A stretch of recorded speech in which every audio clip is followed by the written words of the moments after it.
साथियों नमस्कार। विद्या संकल्प चैनल पर आप लोग का स्वागत है। देखिए यूपी ट्रिपल एससी पीईटी 2021 का प्रीवियस ईयर क्वेश्चन आप लोग के सामने लेके आया हूँ। टॉप 25 क्वेश्चन होगा।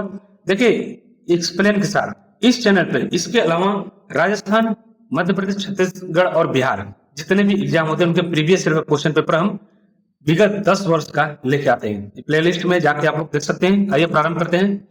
पहला प्रश्न है, चरक संहिता संबंधित है, ये संबंधित है चिकित्सा से। देखिए चरक संहिता महर्षि चरक द्वारा रचित आयुर्वेद चिकित्सा का एक सुप्रसिद्ध और ऐतिहासिक आधारभूत ग्रंथ है। चलते आगे, अगला प्रश्न, काजीरंगा राष्ट्रीय उद्यान कहाँ पर स्थित है? यह है असम में है। देखिए असम में स्थित काजीरंगा राष्ट्रीय उद्यान मुख्य रूप से एक सींग वाले गधे के संरक्षण के लिए दुनिया भर में प्रसिद्ध है। आगे चलते अगला प्रश्न, निम्नलिखित में से कौन से संत शिवाजी के समकालीन थे? ये संत तुकाराम थे। देखिए तुकाराम, संत तुकाराम महाराष्ट्र के एक महान संत थे और ये कवि भी थे जो मराठी साम्राज्य के छत्रपति शिवाजी महाराज के समकालीन माने जाते हैं। चलते आगे, अगला प्रश्न, बंगाल के प्रथम गवर्नर जनरल कौन थे? तो बंगाल का प्रथम गवर्नर जनरल था लॉर्ड वारेन हेस्टिंग। देखिए रेगुलेटिंग एक्ट 1773 के तहत लॉर्ड वारेन हेस्टिंग को बंगाल का पहला गवर्नर जनरल नियुक्त किया गया। चलते आगे, अगला प्रश्न है, great old man of India Bharat का वयोवृद्ध पुरुष किसे कहा जाता है? यह है दादा भाई नौरोजी।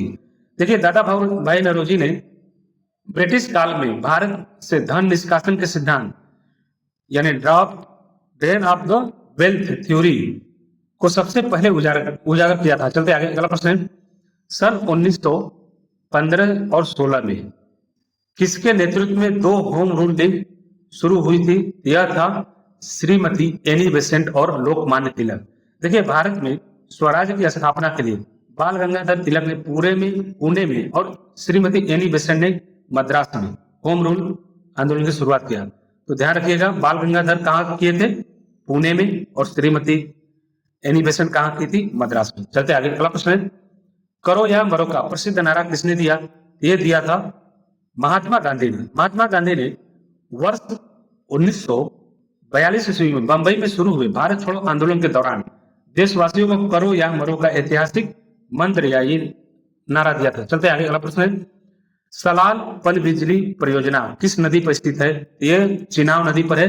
देखिए सलाल जल विद्युत परियोजना जम्मू और कश्मीर केंद्र शासित प्रदेश है, इसके चिनाब नदी पर निर्मित। चलते आगे, अगला प्रश्न है, वसंत विषु वर्ष के किस दिन होता है? यह होता है 21 मार्च को। देखिए 21 मार्च को क्या होता है, सूर्य की किरणें भूमध्य रेखा पर, ये भूमध्य रेखा है, सूर्य की किरणें भूमध्य रेखा पर क्या होता है, एक सीधी पड़ती है, जिसके कारण पूरी पृथ्वी पर दिन और रात क्या होता है, बराबर हो जाता है। चलते आगे, अगला प्रश्न है, राजस्थान में स्थित खेतड़ी परियोजना किसके उत्पादन के लिए प्रसिद्ध है? तो यह है तांबा के लिए। देखिए राजस्थान के झुंझुनू जिला में स्थित खेतड़ी के खदानों से भारत में तांबे के खनन और निष्कासन का काम किया जाता है यहाँ से। चलते आगे, अगला प्रश्न है, फेमा का पूर्ण रूप यानी फेमा का फुल फॉर्म क्या है? तो फेमा का फुल फॉर्म है फॉरेन एक्सचेंज मैनेजमेंट एक्ट। देखिए विदेशी मुद्रा के संरक्षण और उचित उपयोगों के लिए वर्ष 1999 ईस्वी में पुराने कानून फेरा को बदलकर इसको फेमा में लागू किया गया इसके जगह पे। चलते आगे, अगला प्रश्न है, भारत के संविधान में जन स्वास्थ्य एवं स्वच्छता किस सूची में शामिल है? यह है राज्य सूची में शामिल है। भारतीय संविधान की 7वीं अनुसूची के तहत सार्वजनिक स्वास्थ्य अस्पताल स्वच्छता के नियम बनाने का अधिकार मुख्य रूप से किसका है? राज्य सरकार की जिम्मेदारी है, इसी के पास ये चीजें, ये विषय मौजूद है। चलते आगे, अगला प्रश्न है, भारत में पंचायती राज व्यवस्था किसके अंतर्गत रखी गई है? ये रखी गई है राज्य के नीति निर्देशक तत्वों के अंतर्गत। देखिए संविधान के भाग 4 के अनुच्छेद यानी एक्ट 40 में राज्यों को ग्राम पंचायतों के गठन और उन्हें सशक्त बनाने का स्पष्ट निर्देश दिया गया है। चलते आगे, अगला प्रश्न, शिक्षा का अधिकार एक मौलिक अधिकार है जो कि संबंधित किससे है? ये संबंधित है अनुच्छेद 21A से यानी 21A से। देखिए संविधान के 86वें संवैधानिक संशोधन 2002 में अनुच्छेद 21A को जोड़ा गया किसमें, संविधान में, और इसमें क्या प्रावधान किया गया, 6 वर्ष से लेकर 14 वर्ष के बच्चों को मुफ्त और अनिवार्य शिक्षा दिया जाएगा, ये बच्चों का मूल अधिकार है। चलते आगे, अगला प्रश्न है, निम्न में से किसने संविधान सभा में उद्देश्य प्रस्ताव रखा था, ये रखा था जवाहरलाल नेहरू ने। देखिए, पंडित जवाहरलाल नेहरू ने 13 दिसंबर 1946 ईस्वी को संविधान सभा के सामने उद्देश्य प्रस्ताव पेश किया था, जो आगे चलकर संविधान का यही प्रस्तावना का रूप लिया है। चलते आगे, अगला प्रश्न है, भारतीय संविधान के किस अनुच्छेद में अल्पसंख्यकों के हित निहित है, तो यह है अनुच्छेद 29। देखिए, संविधान का अनुच्छेद 29 देश के अल्पसंख्यक वर्गों को अपनी विशेष भाषा, लिपि और संस्कृति को सुरक्षित रखने का अधिकार देता है। चलते हैं आगे, अगला प्रश्न है, किसी ठोस चालक यानी सॉलिड कंडक्टर में विद्युत धारा के वाहन कौन होते हैं, तो ये होते हैं मुक्त इलेक्ट्रॉन।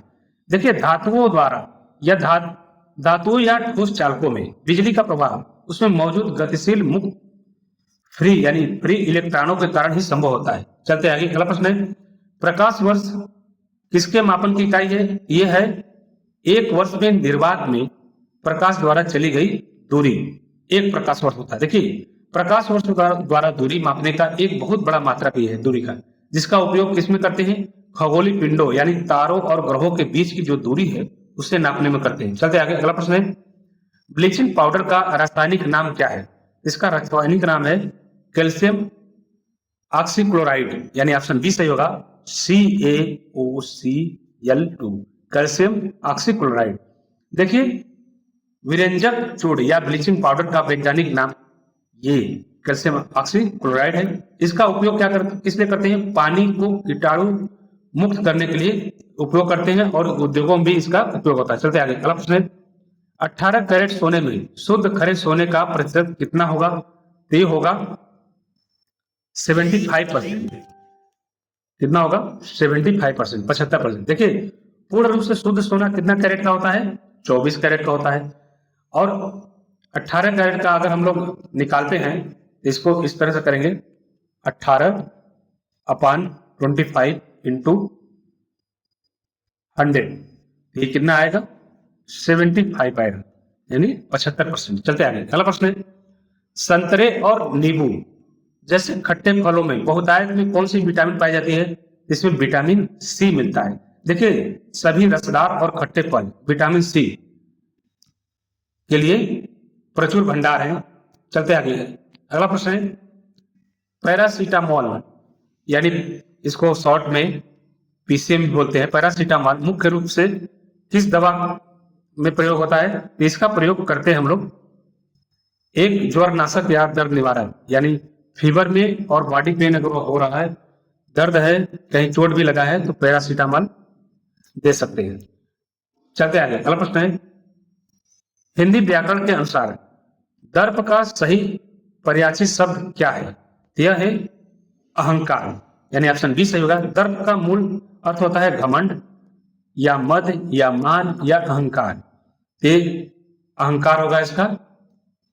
चलते आगे, अगला प्रश्न है, मनोरम मनोहर शब्द का सही संधि विच्छेद क्या है, तो मनोहर शब्द का होगा ऑप्शन ए सही होगा, मन धन हर, दोनों को मिला के मनोहर होगा। देखिए, मनोहर शब्द में विसर्ग संधि का, देखिए इसमें क्या है, विसर्ग संधि है, इसका नियम लागू होगा, जहां विच्छेद करने पर विसर्ग का लोप हो जाता है और ओ की मात्रा इसमें बदल जाती है। चलते आगे, अगला प्रश्न है, तो विसर्ग का जो लोप होगा वो विसर्ग विलुप्त होकर किसमें हो जाता है, ओ का हो जाता है, तो ये हो जाएगा मनोहर का, मन धन हर का मनोहर हो जाएगा।